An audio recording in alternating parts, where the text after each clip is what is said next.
ವೇದಿಕೆಯಲ್ಲಿರುವ ಜಮಾತೆ ಇಸ್ಲಾಮಿ ಹಿಂದ್ ಇದರ ಪದಾಧಿಕಾರಿಗಳೇ ಹಾಗೂ ನೇರದ ಪತ್ರಕರ್ತರೇ, ಜಮಾತೆ ಇಸ್ಲಾಮಿ ಹಿಂದ್ನ ಸದಸ್ಯರೇ, ಕ್ರಾಂತಿಯ ಜ್ಯೋತಿ ಪ್ರವಾದಿ ಮೊಹಮ್ಮದ್ ಮುಸ್ತಫಾ ಸಲ್ಲಲ್ಲಾಹು ಅಲೈಹಿ ವಸಲ್ಲಂ ಸೀರತ್ ಅಭಿಯಾನದ ಪತ್ರಿಕಾಗೋಷ್ಠಿ ಇಂದಿನಿಂದ ಸೆಪ್ಟೆಂಬರ್ 6ರ ತನಕ ನಡೆಯಲಿದೆ. ಈ ಅಭಿಯಾನವು ದೇಶಾದ್ಯಂತ ನಡೀತಾ ಇದೆ. ಈ ಇಂದಿನ ಕಾಲಘಟ್ಟದಲ್ಲಿ ಅನುಸರಣೆಯನ್ನು ಬಿಟ್ಟು ಆಚರಣೆಗೆ ಮಾತ್ರ ಸೀಮಿತಗೊಂಡಂತಹ ಸಮುದಾಯ, ಅದೇ ರೀತಿ ಸಮಾಜದಲ್ಲಿ ಇಸ್ಲಾಂನ ಬಗ್ಗೆ ಇರುವ ತಪ್ಪು ಕಲ್ಪನೆ ಇವುಗಳನ್ನು ಮನದಲ್ಲಿಟ್ಟುಕೊಂಡು ಈ ಬರುವಂತಹ 12 ದಿವಸಗಳಲ್ಲಿ ನಡೆಯಲಿರುವಂತಹ ಈ ಅಭಿಯಾನದಲ್ಲಿ ಸಮಾಜಕ್ಕೂ ಹಾಗೂ ಸಮುದಾಯಕ್ಕೂ ಪ್ರವಾದಿ ಮೊಹಮ್ಮದ್ ಸಲ್ಲಲ್ಲಾಹು ಅಲೈಹಿ ವಸಲ್ಲಮರ ಸಂದೇಶವನ್ನು ನೈಜ ರೂಪದಲ್ಲಿ ಮುಟ್ಟಿಸಲು ಪ್ರಯತ್ನಿಸ್ತಾ ಇದ್ದೇವೆ. ಜಮಾತ ಇಸ್ಲಾಮಿ ಹಿಂದ್ ಉಳ್ಳಾಲ ಘಟಕ ಇಂದಿನ ಈ ಪತ್ರಿಕಾಗೋಷ್ಠಿಯಲ್ಲಿ ನಡೆಯಲಿರುವಂತಹ ಈ 12 ದಿವಸಗಳ ಅಭಿಯಾನದಲ್ಲಿ ನಡೆಯಲಿರುವಂಥ ಕಾರ್ಯಕ್ರಮಗಳೊಂದಿಗೆ ಈ ಪತ್ರಿಕಾಗೋಷ್ಠಿಯಲ್ಲಿ 2 ಪುಸ್ತಕಗಳ ಬಿಡುಗಡೆ ಕೂಡ ಮಾಡಲಿದ್ದೇವೆ. ಅಬ್ದುಲ್ ಸಲಾಂ ಪುತ್ತಿಗೆ ಅವರು ಬರೆದಂತಹ ಸಮಗ್ರ ಕ್ರಾಂತಿಯ ಜ್ಯೋತಿ ಬೆಳಗಿದ ಮೊಹಮ್ಮದ್ ಪೈಗಂಬರ್ ಸಲ್ಲಲ್ಲಾಹು ಅಲೈಹಿ ವಸಲ್ಲಂ, ಅದೇ ರೀತಿ ಯೋಗೀಶ್ ಮಾಸ್ಟರ್ ಅವರು ಬರೆದಂತಹ ಮಾನವ ಮನಸ್ಸಿನ ಕೃಷಿಕ ಮನದೊಡೆಯ ಮೊಹಮ್ಮದ್ ಸಲ್ಲಲ್ಲಾಹು ಅಲೈಹಿ ವಸಲ್ಲಂ ಎಂಬ 2 ಪುಸ್ತಕಗಳನ್ನು ಕೂಡ ಬಿಡುಗಡೆ ಮಾಡಲಿದ್ದೇವೆ. ಈ ಪತ್ರಿಕಾಗೋಷ್ಠಿಯಲ್ಲಿ ಭಾಗವಹಿಸಿದಂತಹ ಜಮಾತೆ ಇಸ್ಲಾಮಿ ಹಿಂದ್ ದಕ್ಷಿಣ ಕನ್ನಡ ಜಿಲ್ಲಾ ಸಂಚಾಲಕರಾದ ಜನಾಬ್ ಅಬ್ದುಲ್ ಕರೀಂ ಅವರನ್ನು ಜಮಾತೆ ಇಸ್ಲಾಮಿ ಹಿಂದ್ ಉಳ್ಳಾಳದ ಪರವಾಗಿ ಹಾರ್ದಿಕವಾಗಿ ಸ್ವಾಗತಿಸ್ತಾ ಇದ್ದೇನೆ. ಅದೇ ರೀತಿ ಇಂದಿನ ಈ ಪತ್ರಿಕಾಗೋಷ್ಠಿಯಲ್ಲಿ ಆಗಮಿಸಿದಂತಹ ಜಮಾತೆ ಇಸ್ಲಾಮಿ ಹಿಂದ್ ಸ್ಥಾನೀಯ ಅಧ್ಯಕ್ಷರಾದ ಇಲ್ಯಾಸ್ ಇಸ್ಮಾಯಿಲ್ ಅವರನ್ನು ಕೂಡ ನಾನು ಜಮಾತೆ ಇಸ್ಲಾಮಿ ಹಿಂದ್ ಪರವಾಗಿ ಹಾರ್ದಿಕವಾಗಿ ಸ್ವಾಗತಿಸ್ತಾ ಇದ್ದೇನೆ. ಜಮಾತೆ ಇಸ್ಲಾಮಿ ಹಿಂದ್ ಉಳ್ಳಾಳ ಘಟಕದ ಉಪಾಧ್ಯಕ್ಷರಾದ ಮುಜಮ್ಮಿಲ್ ಅಹ್ಮದ್ ಹಾಗೂ ಮುಜಮ್ಮಿಲ್ ಅಹ್ಮದ್ರವರನ್ನು ಕೂಡ ನಾನು ಜಮಾತೆ ಇಸ್ಲಾಮಿ ಹಿಂದ್ ಪರವಾಗಿ ಹಾರ್ದಿಕವಾಗಿ ಸ್ವಾಗತಿಸ್ತಾ ಇದ್ದೇನೆ. ಅದೇ ರೀತಿ ಜಮಾತೆ ಇಸ್ಲಾಮಿ ಹಿಂದ್ ಉಳ್ಳಾಳ ಘಟಕದ ಕಾರ್ಯದರ್ಶಿ ಡಾಕ್ಟರ್ ಮೊಹಮ್ಮದ್ ಮುಬೀನ್ ರವರನ್ನು ಕೂಡ ಹಾರ್ದಿಕವಾಗಿ ಸ್ವಾಗತಿಸಿದ್ದೇನೆ. ಅದೇ ರೀತಿ ಈ ಪತ್ರಿಕಾ ಶ್ರೀ ಶಶಿಧರ್ ಪೂಜೈತಬೈಲ್ ಅಧ್ಯಕ್ಷರು, ಕರ್ನಾಟಕ ಕಾರ್ಯನಿರತ ಪತ್ರಕರ್ತರ ಸಂಘ ಇವರನ್ನು ಅದೇ ರೀತಿ ಎಲ್ಲ ಸರ್ವ ಪತ್ರಕರ್ತರನ್ನು, ಮಾಧ್ಯಮ ಮಿತ್ರರನ್ನು ಕೂಡ ಈ ಸಂದರ್ಭದಲ್ಲಿ ಹಾರ್ದಿಕವಾಗಿ ಸ್ವಾಗತಿಸಿದ ಇಂದಿನ ಮುಂದಿನ ಕಾರ್ಯಕ್ರಮಕ್ಕಾಗಿ ನಾನು ಅನುವು ಮಾಡಿಕೊಡ್ತಾ ಇದ್ದೇನೆ. ಪರಮ ದಯಾಮಯನು ಕರುಣಾನಿಧಿಯೂ ಆದ ಸೃಷ್ಟಿಕರ್ತನ ನಾಮದಿಂದ ಗೌರವಾನ್ವಿತ ಪತ್ರಿಕಾ ಮತ್ತು ಮಾಧ್ಯಮ ಪ್ರತಿನಿಧಿಗಳೇ, ಮಿತ್ರರೇ, ಜಮಾತೆ ಇಸ್ಲಾಮಿ ಹಿಂದ್ ಇದರ ಜಿಲ್ಲಾ ಹಾಗೂ ಸ್ಥಾನೀಯ ಹೊಣೆಗಾರರೇ, ತಮ್ಮೆಲ್ಲರ ಮೇಲೆ ದೇವನ ಶಾಂತಿ ಮತ್ತು ಅನುಗ್ರಹ ಸದಾ ವರ್ಷಿಸುತ್ತಿರಲಿ.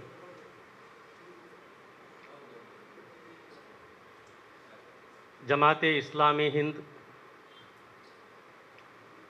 ರಬೀವುಲ್ ಅವಲ್ ತಿಂಗಳಿನಲ್ಲಿ ಪ್ರತಿ ವರ್ಷ ಸೀರತ್ ಅಭಿಯಾನವನ್ನು ನಡೆಸ್ತಾ ಇರುವುದು ತಮಗೆಲ್ಲರಿಗೂ ಕೂಡ ತಿಳಿದಿರುವಂತಹ ವಿಷಯವಾಗಿದೆ. ರಬೀವುಲ್ ಅವಲ್ ಅಂತ ಹೇಳಿದರೆ ಅರಬಿ ಕ್ಯಾಲೆಂಡರ್ ಅಥವಾ ಇಸ್ಲಾಮಿ ಕ್ಯಾಲೆಂಡರಿನ 3ನೇ ತಿಂಗಳಾಗಿದೆ. ಈ ತಿಂಗಳಿನಲ್ಲಿ ಪ್ರವಾದಿ ಮೊಹಮ್ಮದರು ಜನಿಸಿದರು. ಅದೇ ರೀತಿ ಈ ತಿಂಗಳಿನಲ್ಲೇ ಪ್ರವಾದಿ ಮೊಹಮ್ಮದರು ಈ ಜಗತ್ತಿಗೆ ವಿದಾಯವನ್ನು ಕೂಡ ಹೇಳಿದರು. ಪ್ರವಾದಿ ಮೊಹಮ್ಮದರು ಹುಟ್ಟಿದ ಹಾಗೂ ಮರಣ ಹೊಂದಿದಂತಹ ತಿಂಗಳು ಎಂಬ ಕಾರಣಕ್ಕಾಗಿ ರಬೀವುಲ್ ಅವಲ್ ತಿಂಗಳಿಗೆ ಐತಿಹಾಸಿಕವಾದಂತಹ ಮಹತ್ವ ಇದೆ. ಈ ತಿಂಗಳಿನಲ್ಲಿ ಜಗತ್ತಿನಾದ್ಯಂತ ಪ್ರವಾದಿ ಮೊಹಮ್ಮದರ ಬಗ್ಗೆ ವಿವಿಧ ರೀತಿಯ ಕಾರ್ಯಕ್ರಮಗಳು, ವೈವಿಧ್ಯಮಯವಾದಂತಹ ಕಾರ್ಯಕ್ರಮಗಳು ನಡೆಯುತ್ತಾ ಇರ್ತದೆ. ಜಮಾತೆ ಇಸ್ಲಾಮಿ ಹಿಂದ್ ಕೂಡ ಪ್ರತಿ ವರ್ಷ ಈ ತಿಂಗಳಿನಲ್ಲಿ ಪ್ರವಾದಿ ಮೊಹಮ್ಮದ್ ಸಲ್ಲಲ್ಲಾಹು ಅಲೈಹಿ ವಸಲ್ಲಂ ಅವರ ಜೀವನ, ಅವರ ಸಂದೇಶ, ಅವರ ವ್ಯಕ್ತಿತ್ವ, ಅವರ ಮಾರ್ಗದರ್ಶನಗಳನ್ನು ಈ ಕನ್ನಡ ಜನತೆಗೆ ತಿಳಿಸುವಂತಹ ಮಹತ್ತರವಾದಂತಹ ಜವಾಬ್ದಾರಿಕೆಯನ್ನು ನಿರಂತರವಾಗಿ ನಡೆಸ್ತಾ ಬಂದಿದೆ. ಕಳೆದ ವರ್ಷ ನ್ಯಾಯದ ಹರಿಕಾರ ಪ್ರವಾದಿ ಮೊಹಮ್ಮದ್ ಸಲ್ಲಲ್ಲಾಹು ಅಲೈಹಿ ವಸಲ್ಲಂ ಎಂಬ ಶೀರ್ಷಿಕೆಯಡಿಯಲ್ಲಿ ಅಭಿಯಾನವನ್ನು ನಡೆಸಿದೆವು. ಅದರ ಮುಂಚಿನ ವರ್ಷದಲ್ಲಿ ಪ್ರವಾದಿ ಮೊಹಮ್ಮದ್ ಸಲ್ಲಲ್ಲಾಹು ಅಲೈಹಿ ವಸಲ್ಲಂ ಮಾನವ ಕುಲದ ಶ್ರೇಷ್ಠ ಮಾರ್ಗದರ್ಶಕ, ಅದೇ ರೀತಿ ಅದಕ್ಕಿಂತಲೂ ಮೊದಲು ಪ್ರವಾದಿ ಮೊಹಮ್ಮದ್ ಸಲ್ಲಲ್ಲಾಹು ಅಲೈಹಿ ವಸಲ್ಲಂರು ಮಾನವ ವಿಮೋಚಕ, ಈ ರೀತಿ ಬೇರೆ ಬೇರೆ ಶೀರ್ಷಿಕೆ ಅಡಿಯಲ್ಲಿ ಅಭಿಯಾನವನ್ನು ನಡೆಸ್ತಾ ಬರುತ್ತಿದೆ. ಸೀರತ್ ಅಂತ ಹೇಳಿದರೆ ಪ್ರವಾದಿ ಮೊಹಮ್ಮದ್ ಸಲ್ಲಲ್ಲಾಹು ಅಲೈಹಿ ವಸಲ್ಲಂ ಅವರ ಜೀವನ ಚರಿತ್ರೆಯಾಗಿದೆ, ಅವರ ನಡೆನುಡಿ, ಅವರ ವ್ಯಕ್ತಿತ್ವ, ಇದಕ್ಕೆ ಸೀರತ್ ಅಂತ ಹೇಳಲಾಗ್ತದೆ. ಸೊ ಈ ರೀತಿ ಪ್ರವಾದಿ ಮೊಹಮ್ಮದ್ ಸಲ್ಲಲ್ಲಾಹು ಅಲೈಹಿ ವಸಲ್ಲಂರನ್ನು ಅವರ ವ್ಯಕ್ತಿತ್ವವನ್ನು ಪರಿಚಯಿಸುವಂತಹ ಈ ಕಾರ್ಯಕ್ರಮವಾಗಿದೆ ಸೀರತ್ ಅಭಿಯಾನ. ಈ ಸಲ ಇದೆ ಆಗಸ್ಟ್ 26ರಿಂದ ಸೆಪ್ಟೆಂಬರ್ 6ರ ತನಕ ಈ ಅಭಿಯಾನವನ್ನು ರಾಜ್ಯದಾದ್ಯಂತ ನಡೆಸ್ತಾ ಇದೆ. ಈ ಸಲದ ಶೀರ್ಷಿಕೆಯಾಗಿದೆ ಕ್ರಾಂತಿಯ ಜ್ಯೋತಿ ಪ್ರವಾದಿ ಮೊಹಮ್ಮದ್ ಸಲ್ಲಲ್ಲಾಹು ಅಲೈಹಿ ವಸಲ್ಲಂ. ಸೊ ಈ ಶೀರ್ಷಿಕೆಯ ಅವಶ್ಯಕತೆ ಏನು, ಯಾಕೆ ಈ ಶೀರ್ಷಿಕೆಯನ್ನು ಈ ಸಂದರ್ಭದಲ್ಲಿ ಇಡಲಾಗಿದೆ ಅಂತ ಹೇಳಿದರೆ, ಪ್ರವಾದಿ ಮೊಹಮ್ಮದ್ ಸಲ್ಲಲ್ಲಾಹು ಅಲೈಹಿ ವಸಲ್ಲಂರು ತಂದಂತಹ ಸಮಗ್ರ ಕ್ರಾಂತಿ ಅದು ಈ ಕನ್ನಡ ಜನತೆಗೆ ಪರಿಚಯ ಪಡಿಸಬೇಕು ಎನ್ನುವ ಕಾರಣಕ್ಕಾಗಿ ಈ ಶೀರ್ಷಿಕೆಯನ್ನು ಇಡಲಾಗಿದೆ. ತಾವು ಇತಿಹಾಸವನ್ನು ಗಮನಿಸಿದರೆ ಅನೇಕ ಕ್ರಾಂತಿಗಳನ್ನು ತಮಗೆ ಕಾಣಲಿಕ್ಕೆ ಸಿಗ್ತದೆ. ಆ ಎಲ್ಲ ಕ್ರಾಂತಿಗಳು ಸೀಮಿತವಾದಂತಹ ಉದ್ದೇಶಗಳಿಗೆ ಅದು ನಡೆಸಲಾಗಿತ್ತು. ಕೆಲವೊಂದು ಕ್ರಾಂತಿಗಳು ರಾಜಕೀಯ ಅಧಿಕಾರಕ್ಕಾಗಿ ಅದನ್ನು ನಡೆಸಲಾಗಿದೆ. ಇನ್ನು ಕೆಲವೊಂದು ಕ್ರಾಂತಿಗಳು ಸಾಮಾಜಿಕ ಆರ್ಥಿಕ ಬದಲಾವಣೆಗಾಗಿ ಕ್ರಾಂತಿಗಳು ಉಂಟಾಗಿದೆ. ಆದರೆ ಪ್ರವಾದಿ ಮೊಹಮ್ಮದ್ ಸಲ್ಲಲ್ಲಾಹು ಅಲೈಹಿ ವಸಲ್ಲಂ ಅವರ ಕ್ರಾಂತಿ ಸಮಗ್ರ ಕ್ರಾಂತಿ ಅಂತ ಹೇಳಿ ಇತಿಹಾಸದಲ್ಲಿ ಗುರುತಿಸಲ್ಪಡ್ತದೆ. ಯಾಕೆ ಅಂತ ಹೇಳಿದರೆ, ಪ್ರವಾದಿ ಮೊಹಮ್ಮದ್ ಸಲ್ಲಲ್ಲಾಹು ಅಲೈಹಿ ವಸಲ್ಲಂರ ತಂದಂತಹ ಕ್ರಾಂತಿ ಅದು ಯಾವುದೇ ಒಂದು ಸೀಮಿತವಾದಂತಹ ಕ್ಷೇತ್ರಕ್ಕೆ ಅದು ಆಗಲಿಲ್ಲ, ಬದಲಾಗಿ ಸಮಗ್ರ ಜೀವನಕ್ಕೆ, ಮನುಷ್ಯ ಜೀವನದ ಸಮಗ್ರ ಕ್ಷೇತ್ರಗಳಿಗೆ ಸಂಬಂಧಿಸಿದಂತಹ ಕ್ರಾಂತಿಯಾಗಿದೆ ಪ್ರವಾದಿ ಮೊಹಮ್ಮದ್ ಸಲ್ಲಲ್ಲಾಹು ಅಲೈಹಿ ವಸಲ್ಲಂರು ತಂದಂತಹ ಕ್ರಾಂತಿ. ಅದು ಸಮಾಜದ ಎಲ್ಲ ವಿಭಾಗಗಳಿಗೆ ಅದು ಅನ್ವಯವಾಗ್ತದೆ. ಎಲ್ಲ ವಿಭಾಗಗಳಲ್ಲಿ ಅವರು ಕ್ರಾಂತಿಯನ್ನು ತಂದರು. ಆದ ಕಾರಣ ಪ್ರವಾದಿ ಮೊಹಮ್ಮದ್ ಸಲ್ಲಲ್ಲಾಹು ಅಲೈಹಿ ವಸಲ್ಲಂರ ತಂದಂತಹ ಕ್ರಾಂತಿಯನ್ನು ಸಮಗ್ರ ಕ್ರಾಂತಿ, ಅಪ್ಪಟವಾದಂತಹ ಕ್ರಾಂತಿ ಅಂತ ಹೇಳಿ ಈ ಇತಿಹಾಸದಲ್ಲಿ ಬಣ್ಣಿಸಲಾಗ್ತದೆ. ಪ್ರವಾದಿ ಮೊಹಮ್ಮದ್ ಸಲ್ಲಲ್ಲಾಹು ಅಲೈಹಿ ವಸಲ್ಲಂರು ಕೇವಲ ಮುಸ್ಲಿಮರ ಪ್ರವಾದಿಯಲ್ಲ, ಇದನ್ನು ಕೂಡ ಪ್ರತಿಯೊಬ್ಬರೂ ಕೂಡ ತಿಳಿದಿರಬೇಕಾದಂತಹ ವಿಷಯವಾಗಿದೆ. ಪವಿತ್ರ ಕುರಾನಲ್ಲಿ ಪ್ರವಾದಿ ಮೊಹಮ್ಮದರನ್ನು ಪರಿಚಯಪಡಿಸಿದ್ದು ವಮಾ ಅರ್ಸಲ್ನಾಕ ಇಲ್ಲಾ ರಹಮತುಲ್ಲಿಲ್ ಆಲಮೀನ್ ಅಂತ ಹೇಳಿದರೆ, ನಾವು ಪ್ರವಾದಿ ಮೊಹಮ್ಮದರನ್ನು ಸಮಗ್ರ ಜನತೆಗೆ, ಸರ್ವ ಜನತೆಗೆ ಅನುಗ್ರಹವಾಗಿ ಕಳುಹಿಸಿದ್ದೇವೆ ಅಂತ ಹೇಳಿ. ಈ ರೀತಿ ಮಾನವ ಕುಲಕ್ಕೆ ಅನುಗ್ರಹವಾಗಿ ಪ್ರವಾದಿ ಮೊಹಮ್ಮದ್ ಸಲ್ಲಲ್ಲಾಹು ಅಲೈಹಿ ವಸಲ್ಲಂರನ್ನು ಕಳುಹಿಸಲಾಗಿದೆ. ಅದೇ ರೀತಿ ಪ್ರವಾದಿ ಮೊಹಮ್ಮದರ ಬಗ್ಗೆ ಮತ್ತೊಂದು ಕಡೆ ಪವಿತ್ರ ಕುರಾನ್ ಹೇಳಿರುವಂತಹದ್ದು ವಮಾ ಅರ್ಸಲ್ನಾಕ ಇಲ್ಲಾ ಕಾಫತಲ್ ಲಿನ್ನಾಸಿ ಬಶೀರಂ ವ ನಜೀರ ಅಂತ ಹೇಳಿದರೆ, ಪ್ರವಾದಿ ಮೊಹಮ್ಮದರನ್ನು ಸಮಸ್ತ ಜನರಿಗೆ ಎಚ್ಚರಿಕೆ ನೀಡುವವರಾಗಿ, ಅದೇ ರೀತಿ ಶುಭವಾರ್ತೆ ನೀಡುವವರಾಗಿ ಕಳುಹಿಸಿದ್ದೇವೆ ಅಂತ ಹೇಳಿ. ಸೊ ಈ ರೀತಿ ಪ್ರವಾದಿ ಮೊಹಮ್ಮದರು ಅವರು ವಿಶ್ವ ನಾಯಕರಾಗಿದ್ದಾರೆ, ಮಾನವ ಕುಲದ ಮಾರ್ಗದರ್ಶಕರಾಗಿದ್ದಾರೆ. ಅವರ ಶಿಕ್ಷಣ, ಅವರ ಬೋಧನೆಗಳು, ಅವರ ಉಪದೇಶಗಳು ಇದೆಲ್ಲವೂ ಕೂಡ ಸಾರ್ವತ್ರಿಕವಾಗಿದೆ, ಎಲ್ಲ ಕಾಲಕ್ಕೂ ಕೂಡ ಅನ್ವಯವಾಗುವಂತಹದ್ದಾಗಿದೆ. ಪ್ರವಾದಿ ಮೊಹಮ್ಮದ್ ಸಲ್ಲಲ್ಲಾಹು ಅಲೈಹಿ ವಸಲ್ಲಂರು ಜನಿಸಿದಂತಹ ಆ 6ನೇ ಶತಮಾನ ಅದು ಬಹಳ ಅಂಧಕಾರದಿಂದ ತುಂಬಿದಂತಹ ಒಂದು ಸಮಾಜವಾಗಿತ್ತು. ಅಲ್ಲಿ ಅನೈತಿಕತೆ ಇತ್ತು, ಅರಾಜಕತೆ ಅಲ್ಲಿ ವ್ಯಾಪಕವಾಗ್ತಾ ಇತ್ತು, ಸಂಘರ್ಷ ಇತ್ತು, ಕೋಮು ಗಲಭೆಗಳಿತ್ತು. ಅದೇ ರೀತಿ ಅಲ್ಲಿ ಮದ್ಯಪಾನ, ವ್ಯಭಿಚಾರ, ಅಶ್ಲೀಲತೆ ಇದೆಲ್ಲವೂ ಕೂಡ ವ್ಯಾಪಕವಾಗ್ತಾ ಇತ್ತು. ಸಂಘರ್ಷಮಯವಾದಂತಹ ಒಂದು ಸಮಾಜದಲ್ಲಿ ಪ್ರವಾದಿ ಸಲ್ಲಲ್ಲಾಹು ಅಲೈಹಿ ವಸಲ್ಲಂರು ಹುಟ್ಟಿ ಬೆಳೆಯುತ್ತಾರೆ. ಅಷ್ಟು ಮಾತ್ರವಲ್ಲ, 23 ವರ್ಷಗಳಲ್ಲಿ, ಈ ಒಂದು ಅಲ್ಪ ಅವಧಿಯಲ್ಲಿ ಇಡೀ ಅರೇಬಿಯನ್ ಸಾಮ್ರಾಜ್ಯವನ್ನು ಅವರು ಬದಲಾಯಿಸ್ತಾರೆ. ಪರಸ್ಪರ ಯುದ್ಧ ಮಾಡುತ್ತಿದ್ದಂತಹ ಜನರು ಪರಸ್ಪರ ಸಹೋದರರಾಗಿ ಅಲ್ಲಿ ಮಾರ್ಪಡ್ತಾರೆ. ಅದೇ ರೀತಿ ದುರ್ಬಲರಿಗೆ, ಮಹಿಳೆಯರಿಗೆ ಅಗೌರವ ಇದ್ದಂತಹ ಒಂದು ವಾತಾವರಣವನ್ನು ಅವರು ಬದಲಾಯಿಸಿ ಅಲ್ಲಿ ಅವರಿಗೆ ಗೌರವಯುತವಾಗಿ ಬದುಕುವಂತಹ ಒಂದು ವಾತಾವರಣವನ್ನು ಅಲ್ಲಿ ಸೃಷ್ಟಿಸ್ತಾರೆ.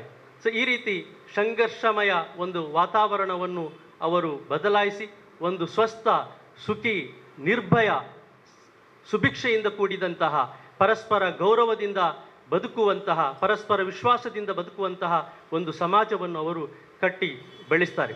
ಸೊ ಅವರು ಅಂದು ತಂದಂತಹ ಕ್ರಾಂತಿ ಅದು ಇಂದಿಗೂ ಕೂಡ ಪ್ರಸ್ತುತವಾಗಿದೆ. ಇಂದು ನಾವು ಜೀವಿಸುತ್ತಿರುವಂತಹ ಸಮಾಜ ತಮಗೆಲ್ಲರಿಗೂ ಕೂಡ ಗೊತ್ತಿರುವಂತಹ ವಿಷಯವಾಗಿದೆ. ಇಲ್ಲಿ ಅಪನಂಬಿಕೆ ಇದೆ, ಅದೇ ರೀತಿ ಇಲ್ಲಿ ಪರಸ್ಪರ ಸಂಶಯ ಇದೆ, ಧರ್ಮಗಳ ಮಧ್ಯೆ ಅಪರಿಚಿತತೆ ಇದೆ, ಇಲ್ಲಿ ಸುಳ್ಳನ್ನು ಹರಡಲಾಗ್ತದೆ. ಈ ರೀತಿಯ ಒಂದು ಸಂಘರ್ಷಮಯ ವಾತಾವರಣ ನಿರಂತರವಾಗಿ ಇಲ್ಲಿ ನಡೀತಾ ಇರುವಂತಹದ್ದನ್ನು ನಾವು ನೋಡ್ತೇವೆ. ಸೊ ಪ್ರವಾದಿ ಸಲ್ಲಲ್ಲಾಹು ಅಲೈಹಿ ವಸಲ್ಲಂರ ಬೋಧನೆಗಳು, ಅವರ ಶಿಕ್ಷಣ, ಅವರ ಮಾರ್ಗದರ್ಶನಗಳು ಪರಸ್ಪರ ಸಂಶಯಗಳನ್ನು ಹೋಗಲಾಡಿಸಲಿಕ್ಕೆ, ಅದೇ ರೀತಿ ಅಪನಂಬಿಕೆಯನ್ನು ಹೋಗಲಾಡಿಸಲಿಕ್ಕೆ ಅದು ಸಹಕಾರಿಯಾಗಿದೆ. ಈ ರೀತಿ ಮಾನವ ಏಕತೆ, ಮಾನವ ಸಮಾನತೆ, ಮಾನವ ಘನತೆ, ಮಾನವ ವಿಮೋಚನೆ, ಈ ತಲಹದಿಯ ಮೇಲೆ ಪ್ರವಾದಿ ಮುಹಮ್ಮದ್ ಸಲ್ಲಲ್ಲಾಹು ಅಲೈಹಿ ವಸಲ್ಲಂರ ತಂದಂತಹ ಕ್ರಾಂತಿ ಅದು ನೆಲೆ ನಿಂತಿದೆ. ಇಂದಿನ ಆಧುನಿಕ ಈ ಸಮಾಜದಲ್ಲಿ ಇಂದು ಶಿಕ್ಷಣ, ಅದೇ ರೀತಿ ವಿಜ್ಞಾನ ತಂತ್ರಜ್ಞಾನ ಅಭಿವೃದ್ಧಿ ಹೊಂದಿದಂತಹ, ಪ್ರಗತಿ ಹೊಂದಿದಂತಹ ಒಂದು ಯುಗದಲ್ಲಿ ನಾವು ಜೀವಿಸ್ತಾ ಇರುವಾಗ ಮತ್ತೊಂದು ಕಡೆ ನಮ್ಮ ನೈತಿಕತೆ ಪಾತಾಳಕ್ಕೆ ಅದು ಹೋಗ್ತಾ ಇದೆ. ಅನೈತಿಕತೆ ಜಾಸ್ತಿ ಆಗ್ತಾ ಇದೆ, ಅಶ್ಲೀಲತೆ ಹೆಚ್ಚುತ್ತಾ ಇದೆ.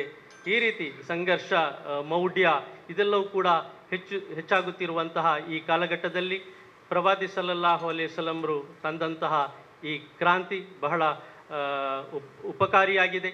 ಈ ಒಂದು ಪರಿಸ್ಥಿತಿಯನ್ನು ಬದಲಾಯಿಸಲಿಕ್ಕಾಗಿ, ಅದಕ್ಕಾಗಿ ಕ್ರಾಂತಿಯ ಜ್ಯೋತಿ ಪ್ರವಾದಿ ಮುಹಮ್ಮದ್ ಸಲ್ಲಲ್ಲಾಹು ಅಲೈಹಿ ವಸಲ್ಲಂ ಎನ್ನುವಂತಹ ಈ ಶೀರ್ಷಿಕೆ ಅಡಿಯಲ್ಲಿ ನಾವು ಅಭಿಯಾನವನ್ನು ನಡೆಸ್ತಾ ಇದ್ದೇವೆ. ಕನ್ನಡದ ಜನತೆ ಪ್ರತಿ ಸಂದರ್ಭದಲ್ಲೂ ಕೂಡ ನಮಗೆ ಉತ್ತಮ ಸಹಕಾರವನ್ನು ನೀಡಿದ್ದಾರೆ.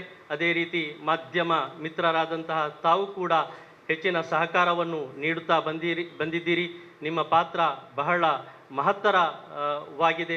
ಸಮಾಜದಲ್ಲಿ ಒಳಿತನ್ನು ಹರಡುವಲ್ಲಿ ನೀವು ಬಹಳ ಪರಿಣಾಮಕಾರಿಯಾದಂತಹ ಪಾತ್ರವನ್ನು ನಿರ್ವಹಿಸ್ತಾ ಇದ್ದೀರಿ. ಅದೇ ರೀತಿ ನಮ್ಮ ಈ ಅಭಿಯಾನವನ್ನು ಕೂಡ ತಾವು ಹೆಚ್ಚಿನ ರೀತಿಯಲ್ಲಿ ಹೆಚ್ಚಿನ ಜನರಿಗೆ ತಲುಪಿಸ್ತೀರಿ ಎಂದು ನಾವೆಲ್ಲರೂ ಕೂಡ ನಿರೀಕ್ಷಿಸ್ತಾ ಇದ್ದೇವೆ. ಸೊ ಈ ಸಂದರ್ಭದಲ್ಲಿ ಉಳ್ಳಾಲದಲ್ಲೂ ಕೂಡ ಅನೇಕ ಕಾರ್ಯಕ್ರಮಗಳನ್ನು ನಾವು ಹಮ್ಮಿಕೊಂಡಿದ್ದೇವೆ. ಈ ಅಭಿಯಾನದ ಸಂದರ್ಭದಲ್ಲಿ ಬೇರೆ ಬೇರೆ ರೀತಿಯಾದಂತಹ ಕಾರ್ಯಕ್ರಮಗಳು ನಡೆಯುತ್ತದೆ. ಸೊ ಈ ಅಭಿಯಾನದ ಸಂದರ್ಭದಲ್ಲಿ ಜಮಾತೆ ಇಸ್ಲಾಮಿ ಹಿಂದ್ ಇದರ ಎಲ್ಲ ಸದಸ್ಯರು, ಕಾರ್ಯಕರ್ತರು ಇದರಲ್ಲಿ ಸಂಪೂರ್ಣವಾಗಿ ಅವರು ಭಾಗಿಯಾಗ್ತಾರೆ, ಕೆಲಸಗಳನ್ನು ಅವರು ಮಾಡ್ತಾರೆ. ಅದೇ ರೀತಿ ಇದು ಕೇವಲ ಒಂದು ಸಮುದಾಯದ ಒಂದು ಅಭಿಯಾನವಲ್ಲ, ಬದಲಾಗಿ ಇದು ಒಟ್ಟು ಸಮಾಜದ ಅಭಿಯಾನವಾಗಿದೆ. ಸೊ ಎಲ್ಲರನ್ನೂ ಕೂಡ ಈ ಅಭಿಯಾನದಲ್ಲಿ ಸೇರಿಸುವಂತಹ ಪ್ರಯತ್ನಗಳು ಕೂಡ ನಡೀತದೆ. ಮತ್ತು ಕ್ರಾಂತಿಯ ಜ್ಯೋತಿ ಪ್ರವಾದಿ ಮುಹಮ್ಮದ್ ಸಲ್ಲಲ್ಲಾಹು ಅಲೈಹಿ ವಸಲ್ಲಂ ಸೊ ಈ ವಿಷಯದಲ್ಲಿ ಸಾರ್ವಜನಿಕ ಸಮಾವೇಶಗಳನ್ನು ನಾವು ನಡೆಸ್ತೇವೆ. ವಿಚಾರಗೋಷ್ಠಿಗಳು ನಡೀತದೆ, ಸೆಮಿನಾರ್ಗಳು ನಡೀತದೆ, ಸಂವಾದ ಕಾರ್ಯಕ್ರಮಗಳು ನಡೆಯುತ್ತದೆ, ಜನರ ಭೇಟಿ ಕಾರ್ಯಕ್ರಮಗಳನ್ನು ಕೂಡ ನಾವು ನಡೆಸ್ತೇವೆ. ಅದೇ ರೀತಿ ಎಕ್ಸಿಬಿಷನ್ಗಳು ನಡೀತದೆ ಮತ್ತು ಪ್ರಬಂಧ ಸ್ಪರ್ಧೆ, ವಿದ್ಯಾರ್ಥಿಗಳಿಗಾಗಿ ಪ್ರಬಂಧ ಸ್ಪರ್ಧೆಗಳನ್ನು ಕೂಡ ನಡೆಸಲಾಗ್ತದೆ. ಮತ್ತು ಸಮಾಜ ಸೇವಾ ಕಾರ್ಯಗಳು, ರಕ್ತದಾನ ಶಿಬಿರ, ಸ್ವಚ್ಛತಾ ಕಾರ್ಯಕ್ರಮಗಳು, ಅದೇ ರೀತಿ ಆಸ್ಪತ್ರೆ ಭೇಟಿ, ಅನಾಥಾಶ್ರಮ ಭೇಟಿ ಮುಂತಾದ ಸಮಾಜಮುಖಿ ಕೆಲಸಗಳು ಕೂಡ ಈ ಅಭಿಯಾನದ ಸಂದರ್ಭದಲ್ಲಿ ನಾವೆಲ್ಲ ನಡೆಸ್ತಾ ಇದ್ದೇವೆ. ಮತ್ತು ಈ ಒಂದು ಅಭಿಯಾನಕ್ಕಾಗಿ ನಾವು ಎರಡು ಹೊಸ ಪುಸ್ತಕವನ್ನು ಹೊರತಂದಿದ್ದೇವೆ. ಅದು ಕೂಡ ವಿವಿಧ ಸಂದರ್ಭದಲ್ಲಿ ಅದನ್ನು ನಾವು ಬಿಡುಗಡೆಗೊಳಿಸ್ತಾ ಇದ್ದೇವೆ. ಇವತ್ತು ಕೂಡ ಅದನ್ನು ಇಲ್ಲಿ ನಾವು ಬಿಡುಗಡೆಗೊಳಿಸುವವರಿದ್ದೇವೆ. ಅದರಲ್ಲಿ ಇದು ವಾರ್ತಾಭಾರತಿ ಪತ್ರಿಕೆಯ ಪ್ರಧಾನ ಸಂಪಾದಕರಾದಂತಹ ಜನಾಬ್ ಅಬ್ದುಸ್ಸಲಾಂ ಪುತ್ತಿಗೆಯವರು ಬರೆದಂತಹ ಸಮಗ್ರ ಕ್ರಾಂತಿಯ ಜ್ಯೋತಿ ಬೆಳಗಿದ ಪೈಗಂಬರ್ ಮೊಹಮ್ಮದ್ ಸಲ್ಲಲ್ಲಾಹು ಅಲೈಹಿ ವಸಲ್ಲಂ, ಅದೇ ರೀತಿ ಖ್ಯಾತ ಸಾಹಿತಿ ಯೋಗೇಶ್ ಮಾಸ್ಟರ್ ಅವರು ಬರೆದಂತಹ ಮಾನವ ಮನಸ್ಸಿನ ಕೃಷಿಕ ಮನೆದೊಡೆಯ ಮೊಹಮ್ಮದ್ ಸಲ್ಲಲ್ಲಾಹು ಅಲೈಹಿ ವಸಲ್ಲಂ, ಈ ಎರಡು ಕೃತಿಯ ಬಿಡುಗಡೆ ಕಾರ್ಯಕ್ರಮಗಳು ಕೂಡ ನಡೀತದೆ. ಈ ಒಟ್ಟಿನಲ್ಲಿ ವೈವಿಧ್ಯಮಯವಾದಂತಹ ಕಾರ್ಯಕ್ರಮದ ಮೂಲಕ ಪ್ರವಾದಿ ಮುಹಮ್ಮದ್ ಸಲ್ಲಲ್ಲಾಹು ಅಲೈಹಿ ವಸಲ್ಲಂರ ಸಂದೇಶವನ್ನು, ಅವರ ಮಾರ್ಗದರ್ಶನಗಳನ್ನು, ಅವರ ಉಪದೇಶಗಳನ್ನು ಈ ಸಮಾಜದಲ್ಲಿ ವ್ಯಾಪಕಗೊಳಿಸುವುದರ ಮೂಲಕ ಸಮಾಜ ಒಂದು ಆರೋಗ್ಯಪೂರ್ಣವಾದಂತಹ ಒಂದು ಸಮಾಜ ಆಗಬೇಕು. ಒಂದು ಸ್ವಸ್ಥ, ಸುಖಿ, ಶಾಂತಿಯಿಂದ ಕೂಡಿದಂತಹ, ಪರಸ್ಪರ ಸೌಹಾರ್ದತೆಯಿಂದ, ವಿಶ್ವಾಸದಿಂದ ಬಾಳುವಂತಹ ಒಂದು ಸಮಾಜ ಇಲ್ಲಿ ನಿರ್ಮಾಣವಾಗಬೇಕು ಎಂಬುದೇ ಈ ಅಭಿಯಾನದ ಹಿಂದಿರುವಂತಹ ಉದ್ದೇಶವಾಗಿದೆ.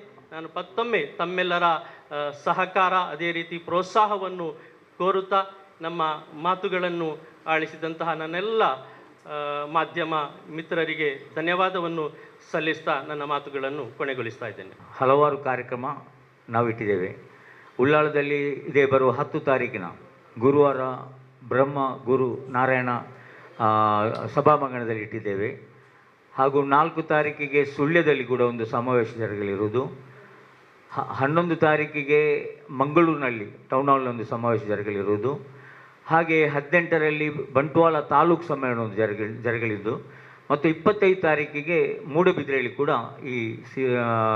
ಈ ಸೀರತ್ನ ಒಂದು ದೊಡ್ಡ ಸಮಾವೇಶ ಕೂಡ ಜರಗಲಿರುವುದು. ಈ ಸಂದರ್ಭದಲ್ಲಿ ಅಬ್ದುಲ್ ಸಲಾಂ ಪುತ್ತಿಗೆ ಇವರು ಬರೆದಂತಹ ಸಮಗ್ರ ಕ್ರಾಂತಿಯ ಜ್ಯೋತಿ ಬೆಳಗಿದ ಪೈಗಂಬರ್ ಮೊಹಮ್ಮದ್ ಸಲ್ಲಲ್ಲಾಹು ಅಲೈಹಿ ವಸಲ್ಲಂ ಮತ್ತು ಅದೇ ರೀತಿ ಖ್ಯಾತ ಸಾಹಿತಿ ಯೋಗೀಶ್ ಮಾಸ್ಟರ್ ಬರೆದಂತಹ ಮಾನವ ಮನಸ್ಸಿನ ಕೃಷಿಕ ಮನದೊಡೆಯ ಮೊಹಮ್ಮದ್ ಸಲ್ಲಲ್ಲಾಹು ಅಲೈಹಿ ವಸಲ್ಲಂ ಎಂಬ 2 ಕೃತಿಗಳನ್ನು ಈಗಾಗ ನಾವು ಬಿಡುಗಡೆ ಮಾಡಲಿದ್ದೇವೆ. ಈ ಪುಸ್ತಕಗಳನ್ನು ಬಿಡುಗಡೆ ಮಾಡಬೇಕಾಗಿ ವಿನಂತಿಸ್ಕೊಳ್ತಾ ಇದ್ದೀವಿ.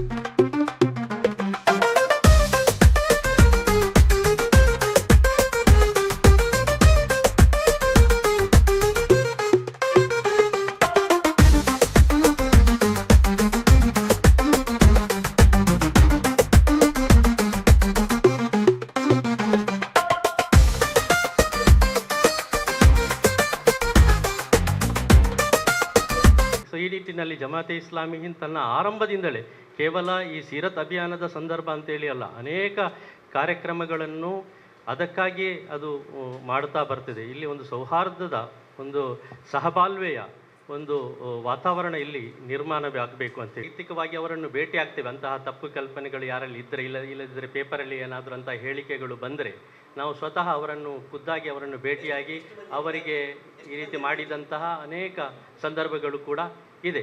ಮತ್ತು ಇಂತಹ ಕಾರ್ಯಕ್ರಮಗಳು ಮಾಡುವಾಗ ಅವರನ್ನು ನಾವು ಕರೀತೇವೆ. ರಾಜ್ಯ ಮಟ್ಟದ ಅಭಿಯಾನವಾಗಿರುವಂಥದ್ದು, ರಾಜ್ಯದಾದ್ಯಂತ ಈ ಒಂದು ಕಾರ್ಯಕ್ರಮಗಳು ಇಲ್ಲಿ ನಡೀತದೆ. ನಾವು ವೈಯಕ್ತಿಕವಾಗಿ ಅವರನ್ನು ಭೇಟಿಯಾಗಿದ್ದೇವೆ ಮತ್ತು ಅವರಿಗೆ ಅವರ ತಪ್ಪು ಕಲ್ಪನೆಗಳನ್ನು ಹೋಗಲಾಡಿಸಲಿಕ್ಕಾಗಿ ಅದಕ್ಕೆ ಸಂಬಂಧಪಟ್ಟಂತಹ ಪುಸ್ತಕಗಳನ್ನು ಸಾಹಿತ್ಯಗಳನ್ನು ಕೂಡ ಅವರಿಗೆ ಕೊಟ್ಟಿದ್ದೇವೆ. ಮತ್ತು ಕೆಲವೊಮ್ಮೆ ಅಂತಹ ಕಾರ್ಯಕ್ರಮಗಳಲ್ಲಿ ಅವರನ್ನೇ ಅತಿಥಿಯಾಗಿ ಕೂಡ ಕರೆಯುವಂಥದ್ದು ಕೂಡ ಇದೆ. ಇಂದಿನ ಈ ಪತ್ರಿಕಾಗೋಷ್ಠಿಯಲ್ಲಿ ಭಾಗವಹಿಸಿದಂತಹ ಜಮಾತ್ ಇಸ್ಲಾಮಿ ಹಿಂದ್ ದಕ್ಷಿಣ ಕನ್ನಡ ಜಿಲ್ಲಾ ಸಂಚಾಲಕರಾದ ಜನಾಬ್ ಅಬ್ದುಲ್ ಕರೀಂ, ಅದೇ ರೀತಿ ಸ್ಥಾನೀಯ ಅಧ್ಯಕ್ಷರು ಜಮಾತ್ ಇಸ್ಲಾಮಿ ಹಿಂದ್ ಉಳ್ಳಾಲ ಇಲಿಯಾಸ್ ಇಸ್ಮಾಯಿಲ್ ಸಾಬ್ ಜನಾಬ್, ಅದೇ ರೀತಿ ಜಮಾತ್ ಇಸ್ಲಾಮಿ ಹಿಂದ್ ಉಪಾಧ್ಯಕ್ಷರಾದಂತಹ ಮುಜಮ್ಮಿಲ್ ಅಹಮ್ಮದ್, ಕಾರ್ಯದರ್ಶಿಗಳು ಹಾಗೂ ಇಂದಿನ ಪತ್ರಿಕಾಗೋಷ್ಠಿಯಲ್ಲಿ ಸಮಗ್ರ ಮಾಹಿತಿಯನ್ನು ನೀಡಿದಂತಹ ಡಾಕ್ಟರ್ ಮೊಹಮ್ಮದ್ ಮುಬೀನ್, ಇವರೆಲ್ಲರಿಗೂ ನಾನು ಹಾರ್ದಿಕವಾಗಿ ನನ್ನ ಧನ್ಯವಾದವನ್ನು ಜಮಾತ್ ಇಸ್ಲಾಮಿ ಹಿಂದ್ ಪರವಾಗಿ ಧನ್ಯವಾದವನ್ನು ಸಮರ್ಪಿಸ್ತಾ ಇದ್ದೇನೆ. ಅದೇ ರೀತಿ ಇಂದಿನ ಈ ಪತ್ರಿಕಾಗೋಷ್ಠಿಯಲ್ಲಿ ಭಾಗವಹಿಸಿದಂತಹ ಶ್ರೀ ಶಶಿಧರ್ ಪೊಯ್ಯತ್ ಬೈಲ್, ಅಧ್ಯಕ್ಷರು ಕರ್ನಾಟಕ ಕಾರ್ಯನಿರತ ಪತ್ರಕರ್ತರ ಸಂಘ, ಹಾಗೂ ಎಲ್ಲ ಸರ್ವ ಪತ್ರಕರ್ತರಿಗೂ ಅದೇ ರೀತಿ ಎಲ್ಲ ಮಾಧ್ಯಮ ಮಿತ್ರರಿಗೂ ಜಮಾತ್ ಇಸ್ಲಾಮಿ ಹಿಂದಿನ ಸರ್ವ ಸದಸ್ಯರಿಗೂ ಧನ್ಯವಾದವನ್ನು ಅರ್ಪಿಸುತ್ತಾ ಇಂದಿನ ಈ ಪತ್ರಿಕಾಗೋಷ್ಠಿಯನ್ನು ಇಲ್ಲಿಗೆ ಮುಕ್ತಾಯಗೊಳಿಸ್ತಾ ಇದ್ದೀನಿ.